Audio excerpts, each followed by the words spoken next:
ब्रह्मा ने कहा, हे प्रिय पिता, हे भगवान, मनुष्यों को नैवेद्य भोजन अर्पण के बाद क्या करना चाहिए? मार्गशीर्ष मास में जो कुछ करना है वह सब ठीक ठीक बताइए। श्री भगवान ने कहा, कपूर से सुगंधित जल से भोजन करने वाले को आचमन देना चाहिए। फिर पान का पत्ता, चंदन का लेप और हाथ धोने के लिए और कपड़े से पोंछने के लिए जल चढ़ाना चाहिए। इसके बाद भक्त को श्रद्धापूर्वक एक मुट्ठी फूल चढ़ाने चाहिए। तो फिर उसे आईना दिखाना चाहिए। इसके बाद यदि व्यक्ति में इसकी क्षमता हो तो कपूर के साथ नीराजन संस्कार करना चाहिए। फिर बुद्धिमान भक्त को मुकुट और अन्य आभूषण चढ़ाने चाहिए। इसके बाद, हे अत्यंत भाग्यशाली, एक छाता और चौरियां अर्पित की जानी चाहिए। कृपा प्रदान करने के लिए तैयार सुखद चेहरे वाले भगवान के गहरे रंग के सुंदर व्यक्तित्व का ध्यान करना चाहिए। उसे 108 बार जप करना चाहिए और भजनों द्वारा भगवान की स्तुति करनी चाहिए। जप की माला विशेष रूप से चांदी के तार या सोने के तार से एक साथ पिरोई गई सीपियों की हो सकती है। मोती सुंदर कमल के बीज, मूंग, रत्न, मोती या कृत्रिम इंद्राक्ष नीलम हो सकते हैं। जप उंगलियों के जोड़ों पर किया जा सकता है, अर्थात गिनती के लिए। जप के लिए पुत्र जीवा से बना हार भी अनुशंसित है। विद्वान भक्त को चलते फिरते, हंसते हुए, इधर उधर देखते हुए, एक पैर को दूसरे के ऊपर रखते हुए, हाथों को सिर के ऊपर रखते हुए या खड़े होते हुए मेरे मंत्रों का उच्चारण नहीं करना चाहिए। वह उत्साहित मन से भगवान के नामों को नहीं दोहराएगा। जप, व्रत, होम, पूजा आदि के समय भक्त को बोलना नहीं चाहिए। घर में किए गए जप का पुण्य एक इकाई का होता है। एक गाय के बाड़े में उससे 10 गुना अधिक गुण होता है। नदी के तट पर पुण्य 100 गुना होता है। पवित्र अग्नि कक्ष में पुण्य 10 गुना अधिक होता है। तीर्थों आदि में पुण्य हजारों गुना है और मेरी उपस्थिति में यह अनंत है। मार्गशीर्ष माह में ये सब करने के बाद यदि कोई परिक्रमा करता है तो उसे हर कदम पर 7 महाद्वीपों से युक्त पृथ्वी के दान का पुण्य प्राप्त होता है। परिक्रमा करते समय भक्त को भगवान के 1000 नामों का जाप करना चाहिए या एक ही नाम को कई बार दोहराना चाहिए। भक्तिपूर्वक की गई एक भी परिक्रमा सदैव पाप को दूर कर देती है। यह इतना अच्छा है मानो 7 महाद्वीपों वाली पूरी पृथ्वी की परिक्रमा कर ली गई हो। मेरी 3 प्रदक्षिणा करने से 1 सप्ताह में किया हुआ पाप तुरंत दूर हो जाएगा। वे शरीर के किए हुए पापों को 10 दिन में दूर कर देते हैं। 21 परिक्रमा श्रद्धापूर्वक करने से गर्भ में भ्रूण हत्या आदि पाप तत्काल नष्ट हो जाते हैं। यदि कोई 108 परिक्रमा करता है तो ये सभी यज्ञों के प्रदर्शन और उन्हें उत्कृष्ट मौद्रिक उपहार के साथ संपन्न करने के बराबर है। मानो उसने न जाने कितनी बार पृथ्वी की परिक्रमा की हो।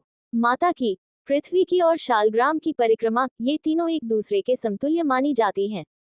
मार्गशीर्ष के महीने में एक पूर्ण साष्टांग 7 परिक्रमा के बराबर होता है या एक साष्टांग परिक्रमा से श्रेष्ठ होता है। जो व्यक्ति परिक्रमा के समय विशेषकर मार्गशीर्ष माह में सदैव साष्टांग प्रणाम करता है वह कल्प के अंत तक स्वर्ग में निवास करेगा। कल्प बीतने के बाद, हे प्रिय, वह एक सम्राट के रूप में जन्म लेता है। वह दीर्घायु होगा, सभी सुख भोगेगा। वह धनवान बनेगा और सदाचार और धर्मपरायणता में अत्यधिक रुचि रखेगा। 1000 नामों का जाप करने से 3 प्रकार से अर्थात मानसिक, वाचिक और शारीरिक किए हुए पाप नष्ट हो जाते हैं।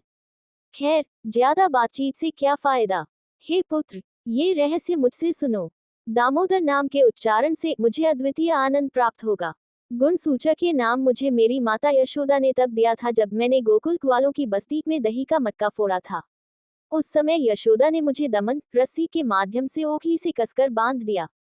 तभी से मैं दामोदर नाम से प्रसिद्ध हो गया। भक्त को बड़ी एकाग्रता और मन की पवित्रता के साथ प्रतिदिन 3000 की दर से सूर्योदय के समय दामोदर नमः मंत्र का जाप करना चाहिए। जब ये 350,000 तक पहुंच जाए तो विद्वान भक्त को उद्यापन संस्कार करना चाहिए। तर्पण, होम और ब्राह्मणों को भोजन कराना इसका 10वां हिस्सा होना चाहिए।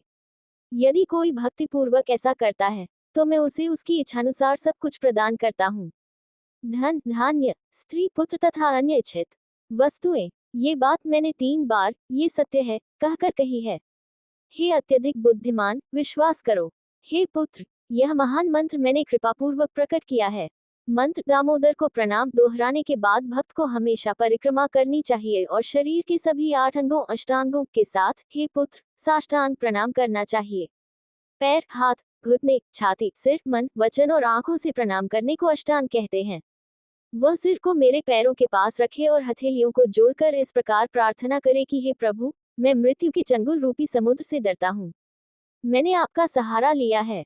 मुझे बचाओ। इसके बाद भक्त को पूजा पूरी करने के लिए मेरे द्वारा दिए गए अवशेष को अपने सिर पर लेना चाहिए और बड़े आदर के साथ इस प्रकार कहना चाहिए, हे प्रिय, हे जनार्दन, मेरे द्वारा की गई पूजा में मंत्रों, पवित्र अनुष्ठानों या भक्ति की कमी हो सकती है, लेकिन हे भगवान, इसे पूरा होने दो।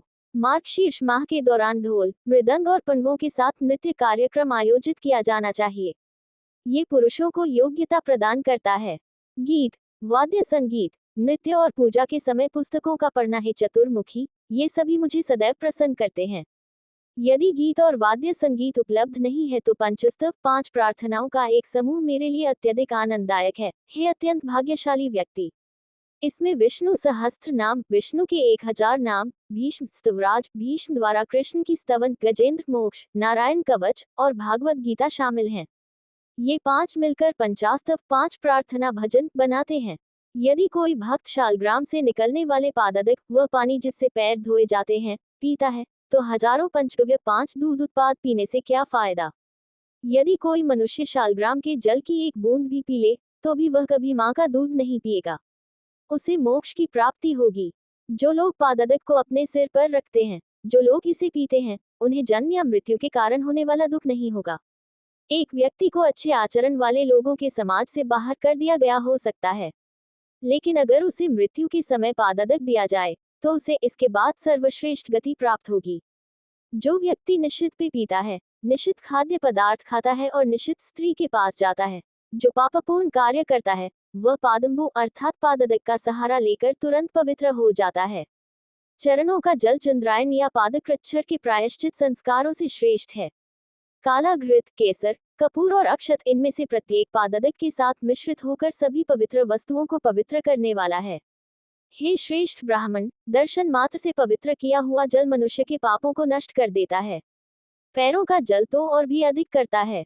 आप मेरे प्रिय हैं, तुम मेरे सबसे बड़े बेटे हो, विशेषत तुम मेरे प्रति समर्पित हो, इसलिए हर चीज, यहाँ तक कि सबसे बड़ा रहस्य भी आपको बता दिया गया है।